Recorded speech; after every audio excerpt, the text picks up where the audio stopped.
c'est celle de savoir c'est quoi une assurance vie en fait. Est-ce que tu peux un peu nous parler de l'assurance vie? C'est quoi une assurance vie? Non, la plupart du temps, le concept de l'assurance vie en général est un contrat. Ok. Ouais. Tu signes un contrat avec une compagnie qui garantit un rendement ou un montant précis de rendement au cas où tu ne vis plus. Donc, une des choses que les gens doivent comprendre quand ça vient à l'assurance vie, c'est que tu signes un contrat. Moi, je suis un agent. Il y a une compagnie qui offre le contrat. Mon boulot est de trouver la compagnie qui peut trouver un contrat adéquat. Ok. Maintenant, dépendant de ce que mon client veut, il y a 3 genres d'assurance vie. Une assurance vie peut être un contrat temporaire. Disons que tu viens d'avoir un enfant, tu dis, on sait combien de fois il y a des orphelins au pays et il n'y a rien pour les protéger. Des orphelins même ici, où il n'y a rien pour les protéger. Tu peux dire, je viens d'avoir un enfant, jusqu'à ce que cet enfant a 20 ans ou 25 ans, ils sont partis de la maison. Je veux avoir un contrat où si je ne suis pas là, il y a assez d'argent pour s'occuper de cet enfant. Ma femme, ma famille ou toute ma famille.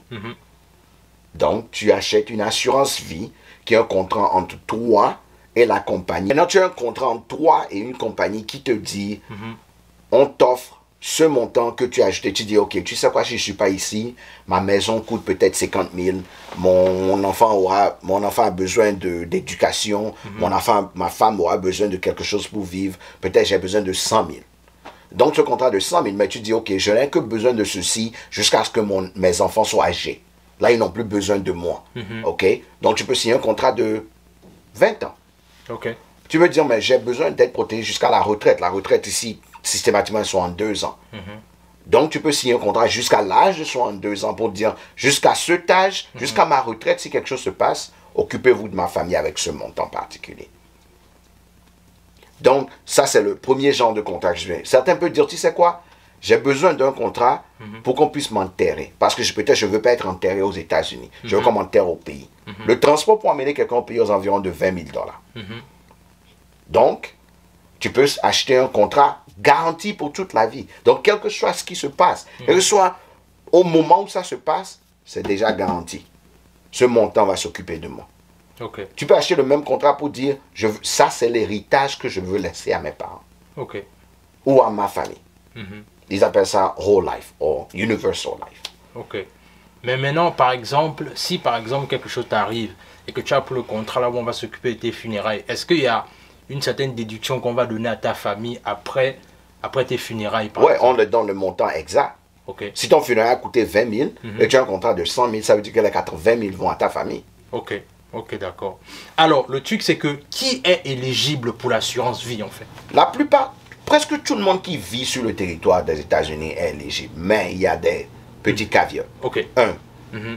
La grande partie des gens, il y a 3 choses qui affectent l'assurance vie.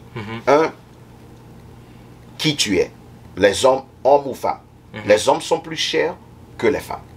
À cause de le calcul de la mortalité. Les femmes vivent plus longtemps, donc le risque de mortalité est plus faible que les hommes. Deuxième, tu dois vivre sur le territoire américain, avoir une green card ou être résident permanent ou avoir un permis de travail. Ça, c'est ça. 3, ta santé. Quelqu'un qui a une santé nickel peut même avoir un contrat moins cher. Comparé à quelqu'un qui a peut-être des problèmes de santé déjà. Parce que on ne disait pas, quand tu es déjà...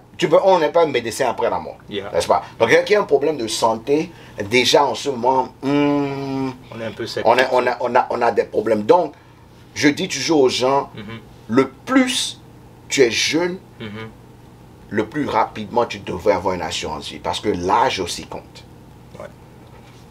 Table de mortalité. Mortalité est sexe, âge et durée.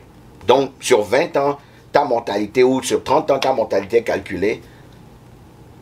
Quelqu'un qui a 20 ans ou 25 ans qui achète une assurance vie, le même contrat, toi qui as 40 ans, tu vas payer presque le double ou le triple de ce que ce jeune homme paie parce qu'il était jeune quand il l'a acheté. Et le prix est garanti quand tu l'achètes. Waouh! Alors, le truc, c'est que par exemple, si tu es étudiant, est-ce que tu peux garantir, est-ce que tu peux avoir une assurance? Aussi longtemps que tu as un numéro de sécurité sociale, tu peux. Ok. L'important est d'avoir un numéro de sécurité sociale. Ok. Donc, c'est toujours possible. L'une des raisons pourquoi je suis passionné de l'assurance vie, c'est que en tant qu'étudiant, on a perdu beaucoup de gens. Yeah. Je me rappelle, on a perdu quelqu'un qui travaillait 3 jobs. Le gars... 3 jobs? 3 jobs. Et on l'a trouvé dans sa voiture. Mort subite. Yeah. Il était fatigué, voulait dormir un peu dans sa voiture et... Il a fait l'accident? Ouais, non, dans le parking lot. Il était tellement fatigué et stressé, c'est tout. Wow. Survie. 3 boulots, man. Ouais. Moi, j'ai fait 2 boulots pour 4 ans. Wow. Survie. Mode survie est une autre chose. Ouais. Tu es en mode survie, c'est tout. Yeah. Là, tu n'as pas de choix. Tu n'as pas de choix. Ouais. Donc maintenant, j'éduque tous les gens, et spécialement ceux qui ont des enfants à l'extérieur. C'est bizarre d'avoir une famille ici et ne pas avoir un système de protection.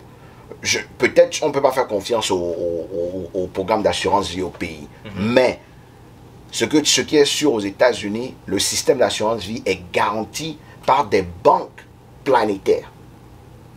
Donc, même si il y a un échec dans le système économique des États-Unis, ton contrat peut-être ne pourrait pas être garanti, mais tout l'argent que tu as payé va être te retourné au moins. Yeah. Donc, parce que le système fédéral garantit l'assurance vie, c'est comme l'argent qui est dans ton compte. Au moins une portion te revient. Wow. C'est un système de protéger le futur de ta famille. En tant que bon Africain, on n'aime pas parler de la mort. Yeah. Mais l'une des choses que les gens ne comprennent pas, c'est qu'on se prépare toujours pour la retraite. On se prépare toujours pour le futur. On va au pays, on achète des parcelles qu'on est en train de préparer notre retraite. Mais personne ne se prépare pour le mort.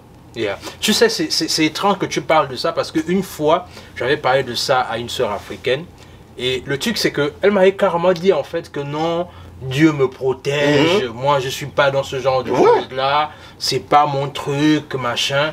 Et c'est juste dommage en fait. Donc quand Dieu te protège, on ne meurt pas. Je te dis, man. C'est l'une des choses que je demande. Rappelle-toi, j'aide beaucoup de clients. Et la grande partie, moi j'aime les clients récalcitrants. Ouais. La raison pourquoi, c'est parce que j'aime savoir toujours quelle est l'objection dans ta tête qui te dit de ne pas faire ceci pour toi. Parce que quelqu'un va me dire, oh, je dois avoir l'assurance pour ma voiture parce que je conduis. Mais c'est parce que, pourquoi est-ce que l'État ou le gouvernement te requis d'avoir une assurance? Pourquoi? Pourquoi on te force de faire quelque chose qui est juste une pièce de machinerie? Wow. Mais toi-même, qui est ta machinerie, tu t'en fous, toi. Ouais, tu ne prends pas soin. Et qu'est-ce qu'on fait chaque fois qu'il y a quelque chose? Oh, Joe est mort, ceci est mort, on tous on en va cotiser. Maintenant, les gens t'assoient à ton funérail en train de t'insulter. Mais bien sûr, bien sûr. Wow, et une des choses, rappelle-toi, survie. Il n'y a personne, c'est pas comme au pays où il y a l'oncle qui va passer, donner un peu d'argent. Ah, vous avez mangé aujourd'hui, à ce mois est dû, je vais t'aider comme si. Aux États-Unis, il y a 2 jours qu'on t'a enterré, on est parti. C'est fini, on oublie même ta famille. Il y a un de nos potes ici. Le jour où je lui faisais l'assurance vie, la semaine où on a fait l'application pour l'assurance vie, cette semaine, il a fait l'accident sur la moto. Sur la moto, ici. La même semaine, on n'a pas encore approuvé le contrat. La semaine dans laquelle il est venu me voir pour dire, mon frère, tu me parles de ceci, ça fait presque 5 ans, 6 ans, je suis prêt. Et ce n'est pas quelque chose qu'il a fait. C'est une voiture qui est venue, boum, passer. Tu comprends? On a dû se rappeler chaque décembre pour dire, au moins si on ne parle pas à sa femme, si on ne parle pas à sa famille, au moins en décembre, mettons 20-30 $ ensemble pour aller remettre à la famille pour au moins le Christmas pour les enfants. Donc ça veut dire que pendant l'accident, il n'était pas encore approuvé. Approuvé. Wow. Le contrat n'était pas encore signé. Il n'a pas de paiement.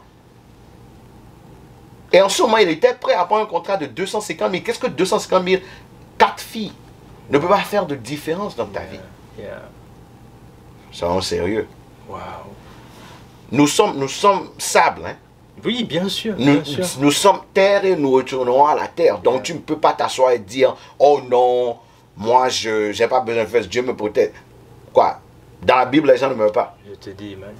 Puisqu'on doit, pour rencontrer le Seigneur, on doit tous mourir de toutes les façons. Alors, ouais. On va juste abandonner notre famille. Les gens dépensent l'argent sur des choses vraiment impossibles. Et quand tu leur poses la question, pourquoi est-ce que tu n'as pas protégé tes arrières, premièrement, ils vont te dire, ah, on m'a dit au pays, je dois acheter cette parcelle et faire ceci, construire ceci. Mais, garantis que tu ne vas même pas passer du temps dans la parcelle, là, dans la maison, là, où tu as mis toutes tes économies. Peut-être une fois, chaque 5 ans, tu vas dans la maison, là.